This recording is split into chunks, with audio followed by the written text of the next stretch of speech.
Hello everybody, welcome to our new session of database query using SQL. In this session, we will be covering the relations, union, intersection, minus and Cartesian product. These are the operations on relations. Now, let us see what a structured query language is.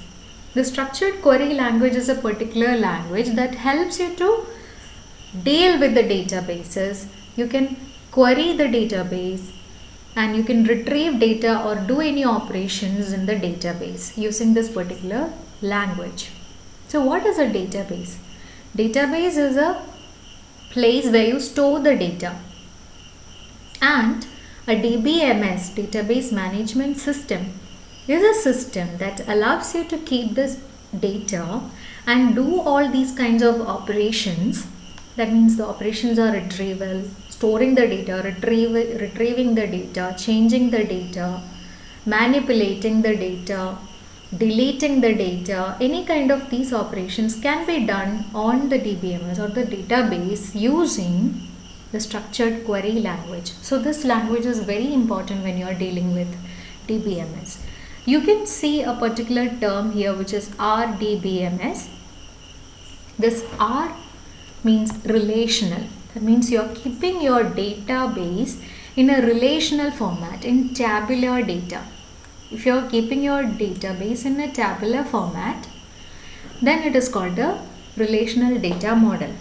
If you are keeping your data in an arbitrary graph format, some nodes will be there and links are connecting these nodes. Graph, a particular structure is not there, then you can say it is hierarchical data model. And the next one is network data model. In the network data model, you can see that this data organized as a table, tree. A tree is used to organize the data. That means a hierarchy is there. A root will be there, and from where the other parts are coming. This will be the format of a tree. So if you are keeping your data in a tree format, you can say it is following the network data model.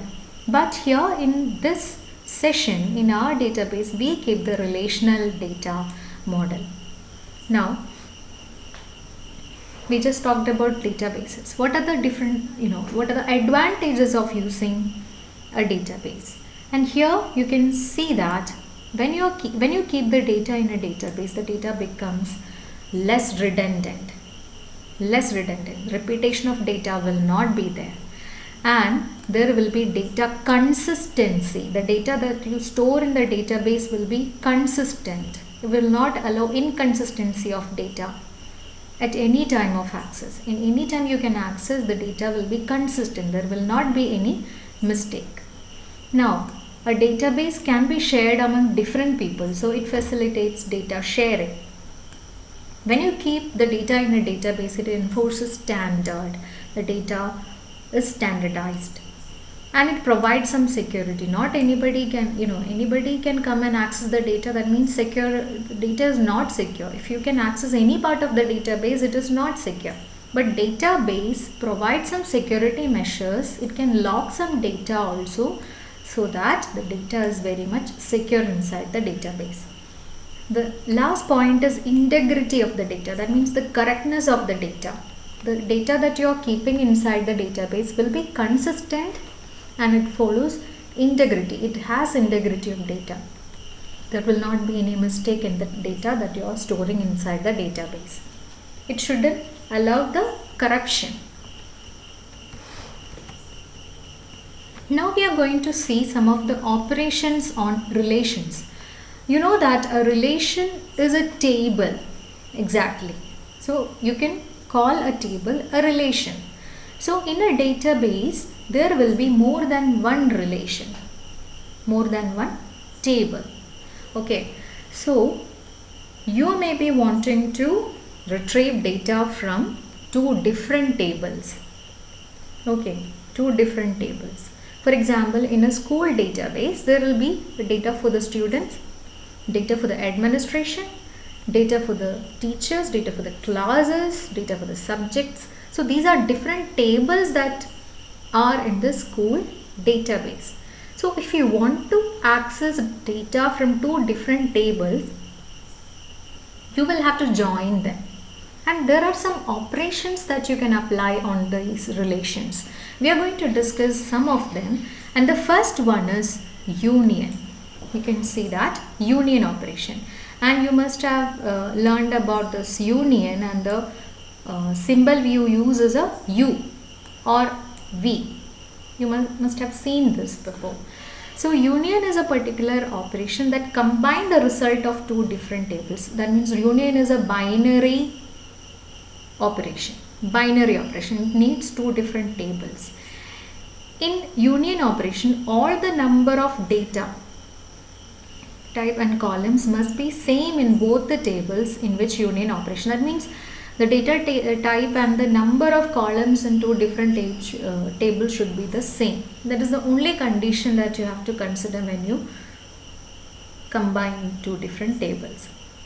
Okay, now let us see this example is shown here. The table X has the data, number and name, and table Y has this data, number and name.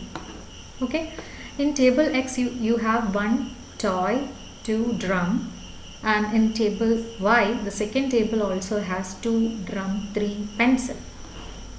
Now you are going to combine these two tables, union of these tables. If there is a repeated row in these tables, that row will be taken once, it will not be repeated. That is, you know that redundant data is not kept in the database. Okay, so you can see the query here.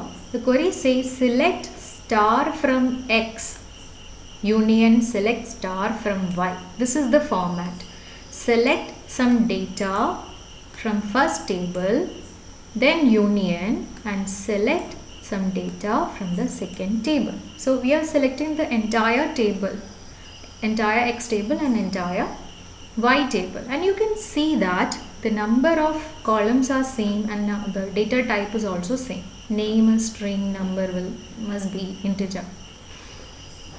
What will be the output? The combined result of these is, you can see the third table here in which number is there, name is there, and there is a repeated value 2. Here also you have 2 in table 1 and table 2, that is Y. You have this repeated value here, drum. And this value is taken only once in the combined result. Okay, then this is the union, either or operation you can say. Okay, union of these two is shown in this picture. Now the second operation is intersection. Intersecting, if two tables are intersecting on a common value. Okay, so if there is any common value in this or common row in this particular combination of tables, then that will be displayed here as the result of intersection. Okay, it combines two different tables. That means intersection is also a binary operation, and it takes the common value, the record from two different tables. Let us consider the same table X and Y, and the common is this 2, right? 2 drum is the common row in these two tables. So when you intersect these two tables, the common row will be selected, and the format you can see here. Select some value from first table, intersect, select some value from the second table. So intersecting operation will be there. And in some cases, if there is no common row, then it will be null. The result will be null. Now minus operation. This minus operation is very interesting. This minus operation is just similar to the minus in normal math. Okay, for example, if you use this 10 minus 3, what will be the value? The rest of the value will be 7, right?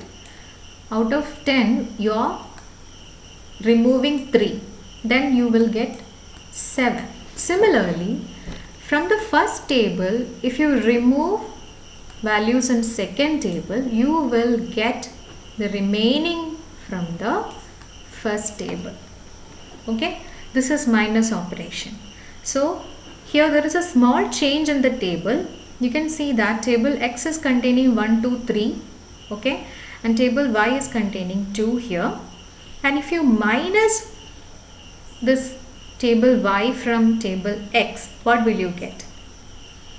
The common value will be eliminated. Here when you use the minus part, common value will be eliminated.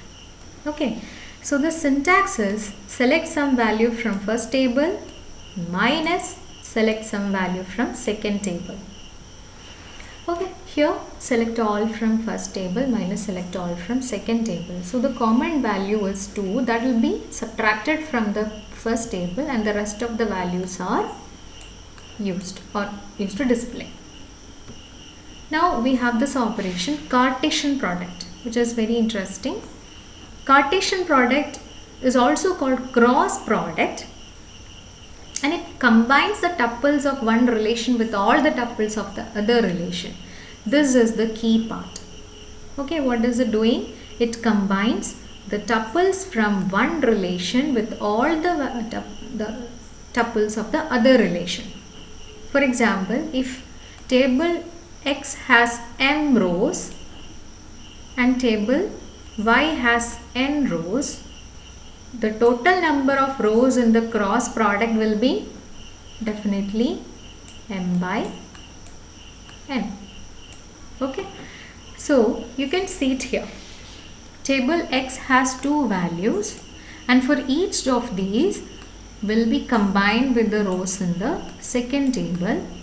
Okay, the second value will also be combined with these, and if there is any additional attribute, that will also be added in the resulting table. So let us see. In the resulting table, definitely there will be 4 columns because table X has number and name, table Y has brand and city. So definitely these 4 columns will come in the resulting table. Okay, and toy, one toy is combined with ABC, BBSR, that is here. Then it is again combined with the second row, that is XYZ KPT. That is done here. Okay. Now the second row will be combined with the first row of the second table, that is 2 drum is combined with ABC, BBSR, and 2 drum is combined with next time XYZ KPT. Okay, so how many rows you got? For each of the rows of first table, it will be making combination with each of the rows of the second table. This is why it is also called cross product. Cartesian product is also called cross product. Okay. This is all for the session. Thank you.